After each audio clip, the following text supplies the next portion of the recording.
Barchangizga xayrli kun qadrdonlar. Bizda Bog'otda, ya'ni super salon ochilgan ekan. Ya'ni mashinalar eng zo'rlarini aytib turibdilar Umrbek aka. Siz internetda ko'rib turibsiz. Juda zo'r to'g'risi. Bizlar ham internetdan ko'rib siz yaningizga keldik. Xudo xolasa bir hozircha sir bir insondan mashina xarid edəcəkmiz inşallah. Xayrli olsun.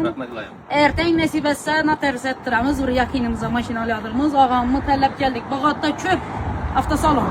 Lekin imini Umrbek aka yanına gelsangizlar yaxshi narxlarda zo'r etib chiqarib beradi. Har xil turdagi mashinalar bor aka.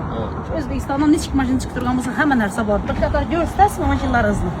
Assalomu alaykum, hurmatli yurtdoshlar. Bizning asosiy maqsadimiz, ya'ni trading xizmati. Biz ham bilasiz, avval Chevrolet uzoqdan motor shokali chiqaradim. Biz shuni filialimiz, ya'ni Xorazm avtotexnik xizmatining filiali bo'lib ishlab tushirdik berdi. Xudo xolasa. Bu yerda trading xizmati. Asosiy ikkala mashinalarni olamiz, o'ndan yangi mashina beramiz, maqsadimiz. Biz o'zimizda xohlasangiz 12, xohlasangiz Striker, xohlasangiz Damas, Labu, hamma turdagi avtomobillarimiz bor. Hammasini so'zga turibdi.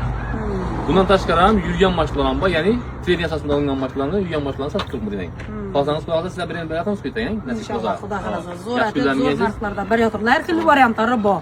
Kelasizlar bizzatinning agar boshlang'ich to'lovini ozgina qiynalaman desangizlar, undan variant topib beradilar. Xudo xolasa bemalol kelaverasizlar. Mashinalarni iminni o'zim ko'rsataman. Kirganingizdan chiroyli salonga ketib kelasiz. Mashinani akkuratni tarzda qo'yib ketdim. Ford ismi, Malibu ismi, har xil inomarkalar ham bor. Gentra ismi xullas kalam. Sizga nechik mashina kerak bo'lsa, bor emin. Kelasizlar. Og'amni profiliga obuna bo'lib kelsa, undan ham arzonroq berasiz. Muammo yo'q. Shu videoni og'amni profilini ulab qo'yaman. O'tib podpiska tashlab kelaverasizlar. Lokatsiyani tushuntirib o'taman. Urganchdan kelishim Bog'ot sentra 2010 qo'l tomonda.